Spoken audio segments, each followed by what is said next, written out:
My first job in college was at the University of Delaware Government Documents area, and for a couple of years I worked there and got to know a lot of librarians. And honestly, it was a fascinating place. And I was an English literature student, and so it just fostered a deeper love of books. I think that's probably the one thing that all librarians have is a love of books, and I have that as well, so I have a fondness for it. You know, we have a brand new library near us. It's in La Crescenta. It's a great library. They just finished it, and given all the budget cuts around the country, I was really surprised that they put in this state-of-the-art library. It's a great place for me to go. Oddly, I do writing in libraries, so I don't do as much research there, although sometimes I will. A lot of the books that I go for are very obscure. In particular, this book, when I'm looking for something on an arcane technology, I will typically go onto the web, contact the people who are involved, whether they be academics or whatever. Sometimes I will do the research at the library, but more often than not, I find myself writing there. I think it's a disaster.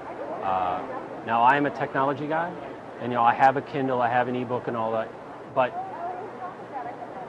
I personally like having books as physical objects because, again, being a technologist, a guy who worked on databases, I don't like the idea of moving everything into a cloud that can be altered after the fact. I like the idea of legacy paper, basically keeping the corpus of our culture in physical form that is available to everybody and cannot be easily redacted or changed. And I look at libraries and librarians as sort of the stewards of that.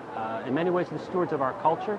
And if they're curating a collection that is physical, that you can get some tactile feel, you can interact with it. I don't know. I just think that's irreplaceable. And if we get rid of it, we won't get it back. And that's why I'm very much for funding of libraries. I think it's a disaster to underfund them. And there's no going back once we get rid of these libraries. So I don't know. I know I'm sounding like like I'm ranting, but I feel very passionate about it. I do.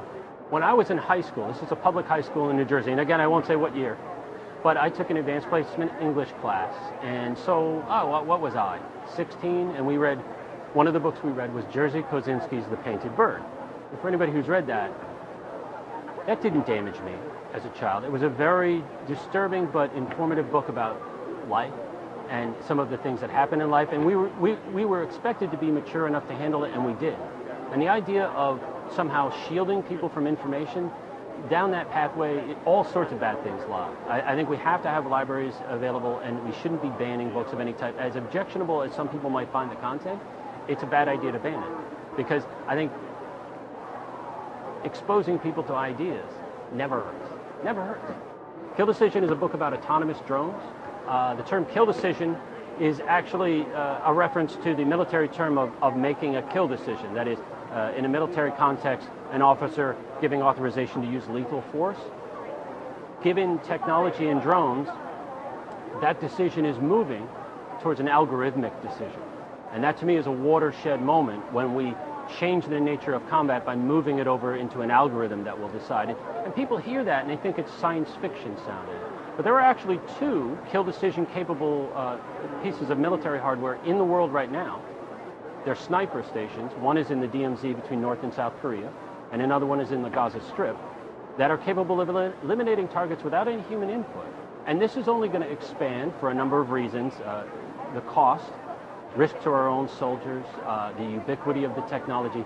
And this is a book about that move and what's driving that move. So it's a thriller, it's a tech thriller, and again, with all of my thrillers, this is a very accurate book. I try to make it very technologically accurate. So it's a well-researched book. So that's what my current book is about.